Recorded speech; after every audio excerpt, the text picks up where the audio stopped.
নমস্কার। আজকে স্ট্যান্ডার্ড করে অনুশীলনী 11 গসাগু নিয়ে আমরা আলোচনা করব। তোমরা একটু ভালো করে লক্ষ্য করবে যে অঙ্কগুলো কীভাবে হচ্ছে।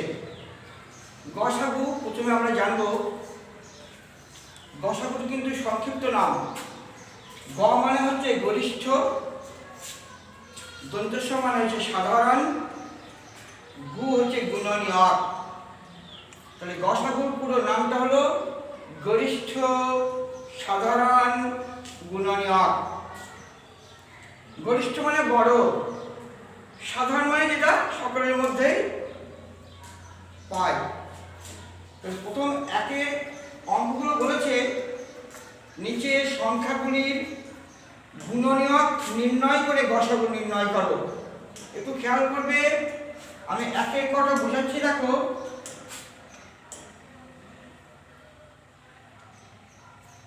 পঁয়ত্রিশ এবং 45 এই দুটোর গসাগু করতে হবে। গসাগু 4 রকম ভাবে করা যায়, একটু খেয়াল রাখবে সবাই। গসাগু কিন্তু 4 রকম ভাবে শেখা যাবে। দেখা যাক আজকে কত রকম ভাবে শেখানো হয়। প্রথমটা হচ্ছে গুণনীয়ক বের করে। গুণনীয়ক আগে শিখেছি কেমন করে বের করতে হয়। এখানে দুটোর গুণনীয়ক বের করব। 35-এর গুণনীয়ক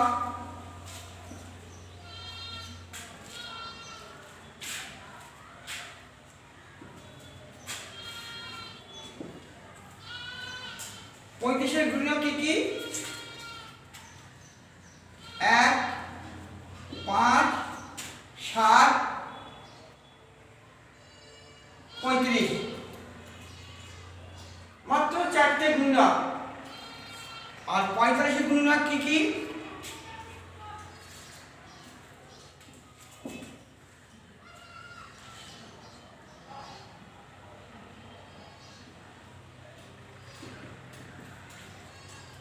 1, 3, 5, 9, 15, 45। আমাকে বের করতে হবে গরিষ্ঠ সাধারণ গুণনীয়ক। তো সাধারণ কোনগুলো? 1 দুটোর মধ্যে আছে, 5 দুটোর মধ্যেই আছে, আর কিন্তু দুটোর মধ্যে নেই। এই 1 আর 5 হলো সাধারণ। এর মধ্যে বড় কোনটা মানে গরিষ্ঠ কোনটা?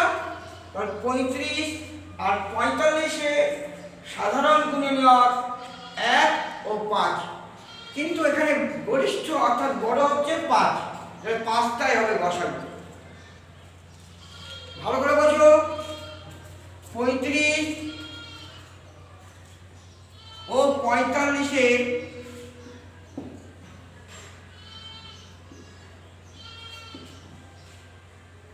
সাধারণ গুণনীয়ক সমান 1, 5, কিন্তু এখানে 5টা হচ্ছে গরিষ্ঠ অর্থাৎ বড়, অতএব উত্তর হবে 5। অতএব গসাগু সমান 5। গরিষ্ঠ সাধারণ গুণনীয়ক, তাই গরিষ্ঠ 5, সাধারণ 1 ও 5। এখানেও 1 আছে, এখানেও 5 আছে, এখানেও 1 আছে, এখানেও 5 আছে। অন্য সংখ্যাগুলো কিন্তু নেই, তাহলে ওর সাধারণ হলো না। তাহলে সাধারণ হলো 1 আর 5, আর এর মধ্যে বড় হলো শুধুমাত্র 5। তাহলে 5টাই উত্তর হবে। এবারে 3টে সংখ্যা দিয়ে হলো 3টেরই গুণনীয়ক বের করে যেটা বড় হবে সেইটাই উত্তর হবে। 1-এর ক গেল, 1-এর ক এর বাকিগুলো খ, গ, ঘ, ইঙ এগুলো করবে।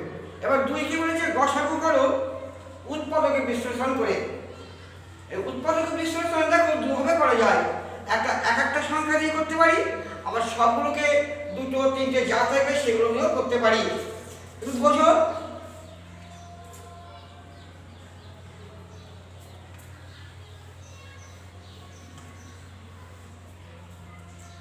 দুইয়ের ক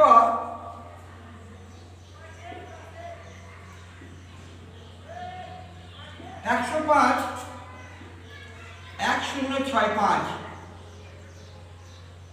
এটাকে উৎপাদক করব। তাহলে 105 কে উৎপাদক করব প্রথমে ফার্স্টে।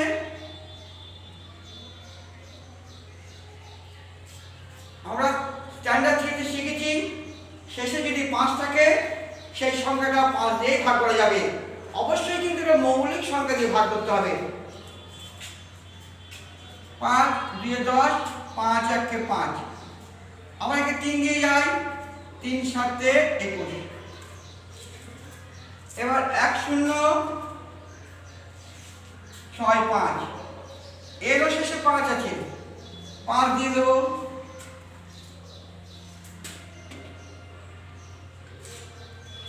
এটা 3 দিয়ে যাবে।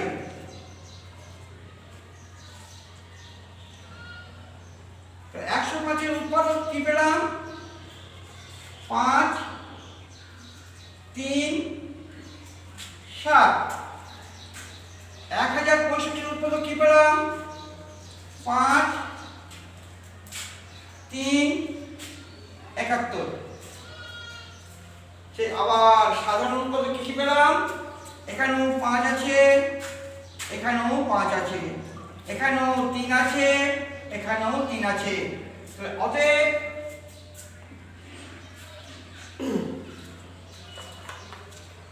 গসাগু হবে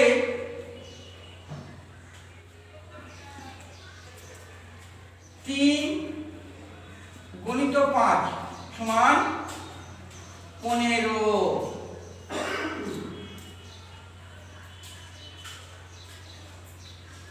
কারণ এটা উৎপাদকে সাহায্য করতে হলো।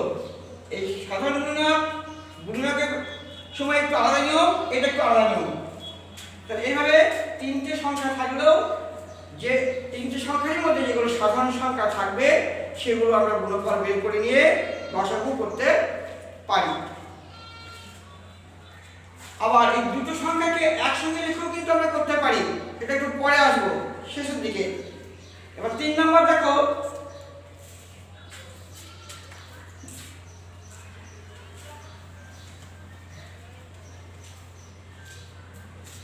বলছে ভাগ প্রক্রিয়ার সাহায্যে নিচের সংখ্যাগুলির গসাগু নির্ণয় করো।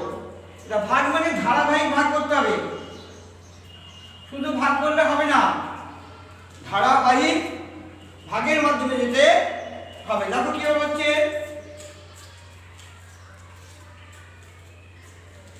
72 96 72 96 ধারাবাহিক ভাগের মাধ্যমে গসাগু করব। আর এখানে 96 বড়, একে 72 দিয়ে ভাগ করব। একবার যাবে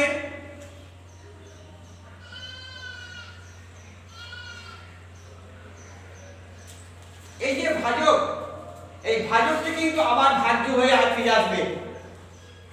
এটা তো ভাগ হলো কিন্তু এটা মিলল না, এই ভাজকটা আবার এই ভাজ্যর জায়গায় চলে আসবে। 72 ছিল ভাজক, এটা হয়ে গেল এখন ভাজ্য দিয়ে 24 দিয়ে এখানে ভাজ্য 72 ভাজক 24 3 24 72। আর এই ধারাবাহিক ভাগে উত্তরটা সবসময় ভাজক হবে, ভাগফল হবে না। ভালো করে খেয়াল রাখবে কিন্তু এই ধারাবাহিক ভাগের মাধ্যমে যে গসাগু আমরা শিখছি তার উত্তর কোনো সময় ভাগফল হবে না, ভাজক হবে উত্তর।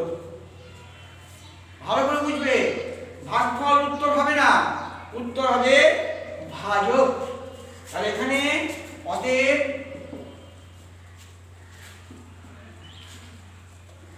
গসাগু সমান 24। বলেছি 3 রকম বলেছে, 3 রকম হয়ে গেল। আমি কিন্তু প্রথমে বলেছি 4 রকম করে গসাগু আমরা করতে পারবো। তা আর এক রকম দেখিয়ে দিচ্ছি, ওটা বইয়ে নেই যদিও, এবং ওটা শিখলে তোমাদের পরে অনুশীলনী যে লসাগু আছে সেটাও শিখে নিতে পারবে।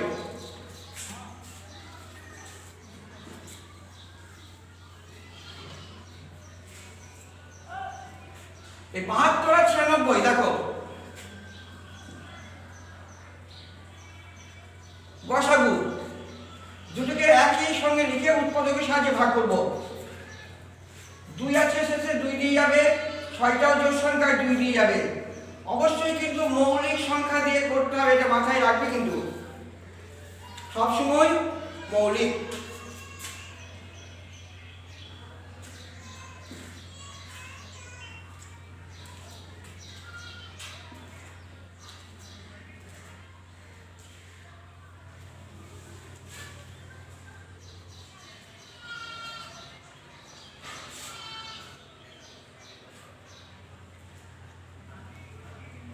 একটু খেয়াল রাখবে, এটাকে 2 দিয়ে ভাগ করতে পারবো, এটা কিন্তু পারবো না। আমার একটা সংখ্যা নির্বাচন করতে হবে যে সংখ্যা দিয়ে দুটোকেই ভাগ করা যায়। যেমন 3, 9কে 3 দিয়েও ভাগ করতে পারবো, 12কে 3 দিয়েও ভাগ করতে পারবো। আর এখানে আমরা 3 সংখ্যাটাকে বেছে নেব।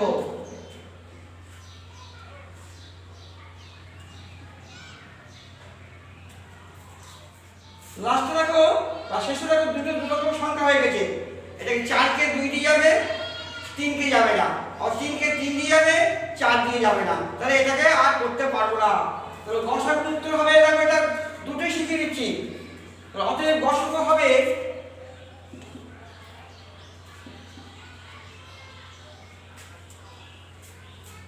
72, 96কে 2 দিয়ে ভাগ করতে পেরেছি, 36, 38কে 2 দিয়ে ভাগ করতে পেরেছি, 18, 24কে 2 দিয়ে ভাগ করতে পেরেছি, 9 আর 12কে 3 দিয়ে ভাগ করতে পেরেছি। কি দিয়ে ভাগ করতে পেরেছি? 2 2 2 3।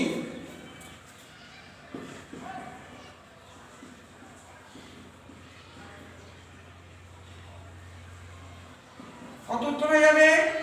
2 এর সঙ্গে 2 গুণ করলে 4 পাই, 4 এর সঙ্গে 2 গুণ করলে 8 পাই, 8 এর সঙ্গে 3 গুণ করলে 24 পাই। দেখো ধারাবাহিক গুণেও কিন্তু গসাগুর উত্তর হয়েছিল 24।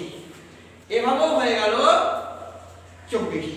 এবার একটা মজা দেখো, এটাকে যদি আমাকে লসাগু করতে দিত বা লসাগু পরের প্রশ্নগুলোয় করবো, মানে এইভাবে করলে গসাগু হয়ে যাচ্ছে আবার লসাগু পেয়ে যাচ্ছে। মজাটা দেখো,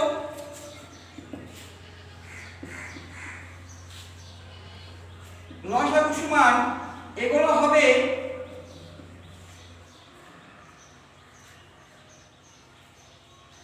এই বাকি যে নিচে 3 আর 4 আছে এগুলো গুণ করে দেব।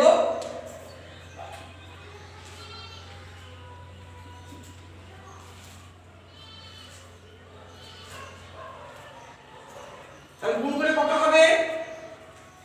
4 3 12, 12 সঙ্গে 3 গুণ করে 36, 36কে 2 দিন করে 72, 72কে 2 দিন করে 144, 144কে 2 দিন করে 288। তাহলে এই পদ্ধতিটা খুব মজার পদ্ধতি। এতে গসাগু করতে পারবো, লসাগু করতে পারবো। এটাকে খুব ভালো করে মাথায় রাখবে। তাহলে আমরা 4 রকম করে কিন্তু গসাগু শিখলাম। প্রথমে গুণনীয়ক, তারপরে উৎপাদক, তারপরে ধারাবাহিক ভাগ, আর এটা লসাগুর মাধ্যমে গসাগু বলতে পারো। তাহলে যে সংখ্যাগুলো ভাগ দিয়েছে, যেমন 72, 96 2 দিয়ে গেছে, 36, 38 আবার 2 দিয়ে গেছে, 18, 24 আবার 2 দিয়ে গেছে, 9, 12 আবার 3 দিয়ে গেছে। তো এই সংখ্যাগুলোর গুণফল, এই সংখ্যাগুলোর গুণফল হচ্ছে গসাগু। আর বাকি যে 3 4 আছে এগুলো যদি এর সঙ্গে গুণ করে দিই তাহলে এগুলো হয়ে গেল আমাদের লসাগুর উত্তর। তাহলে হয়ে গেল গসাগু শিখলে তার সঙ্গে লসাগু শেখা হয়ে গেল। একটু মনে রাখবে, কারণ পরের প্রশ্নে লসাগু যেহেতু আছে সেই জন্য আমি একটু শিখিয়ে দিলাম। এবার লেখাঙ্ক দেখো, 4 বলেছে মিশ্র, ওই 2 টাকা 70 পয়সা, 3 টাকা 6 পয়সা এগুলো পয়সা করে নেবে, যে একইভাবে গসাগু করবে। এগুলো ভাগের মাধ্যমে করবে, আর অন্য মাধ্যমে যাবে না, কিন্তু অন্য মাধ্যমে শিখে রাখবে। দেখো 5-এর খটা, 5-এর খটা বলেছে কোন বৃহত্তম সংখ্যা দ্বারা 410 ও 500কে ভাগ করলে প্রত্যেক ক্ষেত্রে 5 অবশিষ্ট থাকবে। দেখো বইয়েটা লেখা আছে অবশিষ্ট, কিন্তু ঠিক করে নেবে অবশিষ্ট হবে। বইয়ে দেখবা অবশিষ্ট লেখা আছে, ওটা অবশিষ্ট হবে। তাহলে এটা আসছি 5-টায়।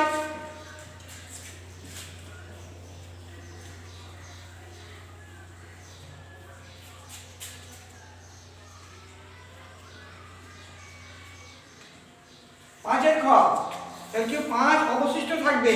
তাহলে অবশিষ্ট থাকবে না যদি আমরা 5টা বিয়োগ করে দিই। 410 সঙ্গে 5 বিয়োগ করে দেব, 500 সঙ্গে 5 বিয়োগ করে দেব।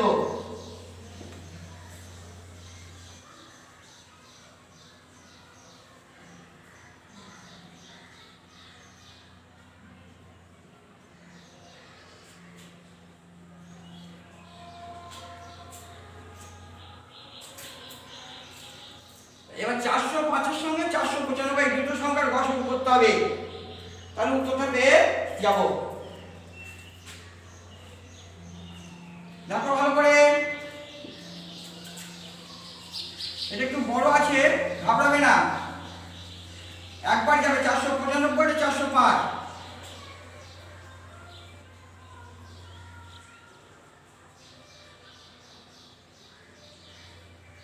সেই ধারাবাহিক ভাগ, আবার এখানে ভাজকটা চলে আসবে।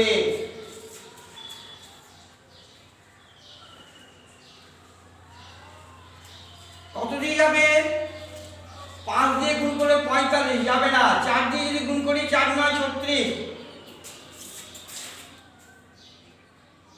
4 এর 0 0 গুণ করব, 4 9 36।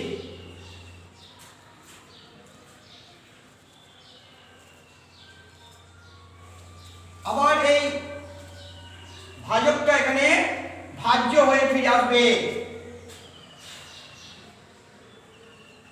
45 দিয়ে 90। তাহলে আমি আগে বলেছি, আবার একবার মনে করিয়ে দিচ্ছি, ধারাবাহিক ভাগের উত্তর সবসময় ভাজক হবে, ভাগফল কিন্তু নয়। তাহলে এখানে উত্তরটা পেলাম 45, কিন্তু এখানে গসাগু সমান 45 লিখবো না, গসাগু সমান 45 লিখবো না। কি লিখবো? বলেছিল কোন বৃহত্তম সংখ্যা দ্বারা, তো আমাকে লিখতে হবে অতএব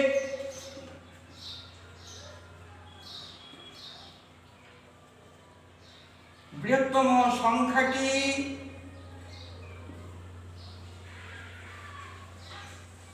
সমান 45। এখানে গসাগু সমান 45 লিখবো না, কিন্তু গসাগুর মাধ্যমে অঙ্কটা বের করবো উত্তর, কিন্তু উত্তর চেয়েছে কোন বৃহত্তম সংখ্যা দ্বারা, অতএব বৃহত্তম সংখ্যাটি সমান 45। 5-এর খটা বুঝে গেলে।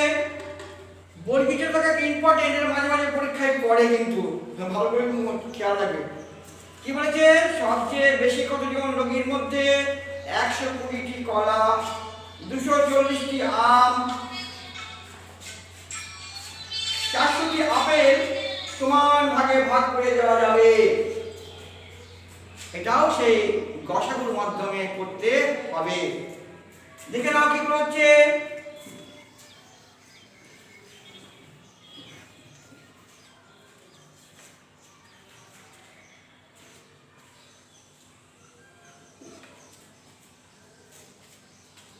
বলছে সবচেয়ে বেশি কতজন রোগীর মধ্যে 120টি কলা, 240টা আম, 400টি আপেল, সবচেয়ে বেশি গরিষ্ঠ বার করতে হবে। তাহলে কি করতে হবে? সেই গসাগুর মাধ্যমে যাব। এটা 3টে আছে, আগে 2টো দিয়ে করব, ভালো করে বুঝে নাও। 240, 120 কে 2 দিয়ে গুণ করলে আমরা 240 পেয়ে যাই। এবার হয়তো ভাববে এবার স্যার কি করব? খুব ঠান্ডা মাথায় বুঝে নাও, এই দুটোর গসাগু পেয়ে গেলাম আমরা 120। এবার যে এই সংখ্যাটা আছে, এই সংখ্যাটাকে এই 120 দিয়ে আমরা ভাগ করে দেব।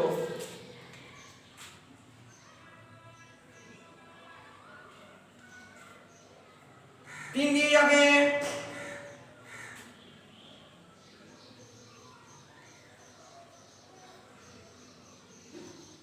সেই একই নিয়ম, ভাজক এখানে চলে আসবে।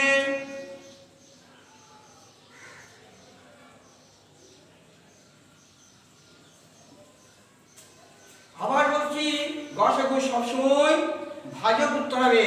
তাহলে এখানে গসাগু সমান 40 লিখবো না, আমাকে চেয়েছে সবচেয়ে বেশি কতজন রোগীর মধ্যে কতজন রোগী সেটা বার করতে বলেছে।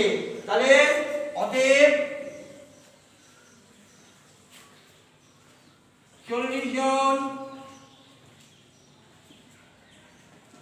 রোগীর মধ্যে ভাগ করা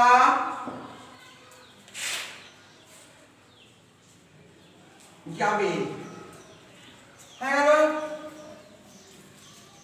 পরের পাতায় চলে এসো, আর অঙ্ক একটু কঠিন আছে, সব দশকের মধ্যে করতে হবে। দেখো ট 250 লিটার সরষের তেল ও 300 লিটার বাদাম তেল আলাদা আলাদা ভাবে সমমাপের পাত্রে রাখতে হবে। আরে পাত্রের বৃহত্তম আয়তন কত হবে একটা উত্তর, আর বলেছে আর তেল রাখতে মোট কটি পাত্র লাগবে। এটা দুটো উত্তর বের করতে হবে। বলেছে সমমাপের পাত্রে রাখতে হবে, আর পাত্রের বৃহত্তম আয়তন কত হবে, আর মোট কয়টি পাত্র লাগবে। লেখা অঙ্কগুলো একটু ভালো করে পড়বে, তাহলে সহজ হয়ে যাবে। বুঝতে না পারলে তো আমরা আছি। দেখো এটা দেখে নাও।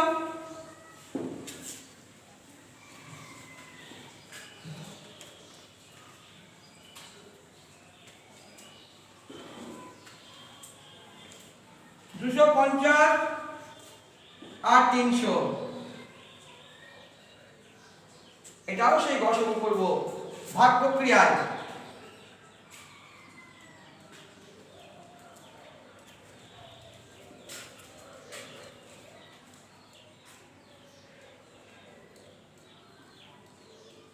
সেই একই জিনিস ভাজক এখানে চলে এলো, 5 দিয়ে মিলে গেল। এইটা উত্তর হবে। বলেছে পাত্রের বৃহত্তম আয়তন কত, অতএব পাত্রের বৃহত্তম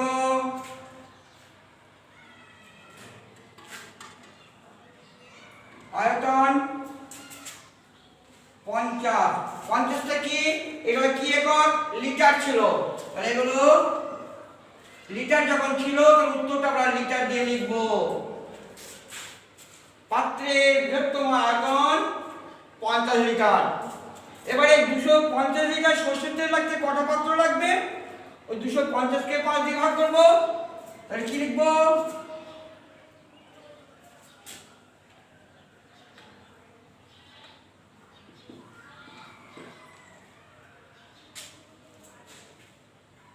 সরষের তেলের জন্য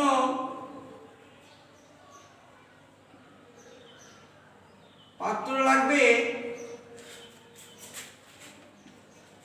250 ভাজিত 50। কোন 50টা পেলাম বলতে পারো, এই 50টা যেটা গসাগু করে পেয়েছি, সমান 5, 5টি। আর বাদাম তেলের জন্য লাগলো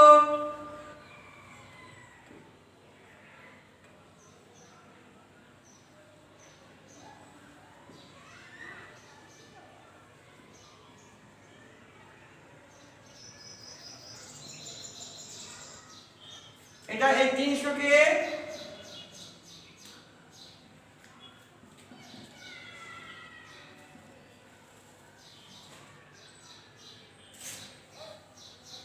আমার মোট পাত্র দিয়েছে, অতএব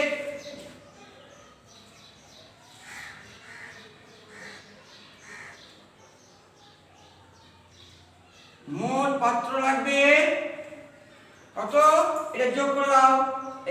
সরষের তেলের জন্য 5টা, বাদাম তেলের জন্য 6টা, তাহলে মোট হয়ে গেল 11টি। নমস্কার, আশা করছি সকলে সুস্থ আছো।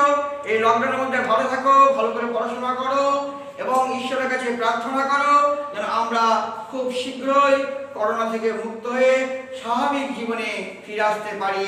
সকলকে আমার নমস্কার।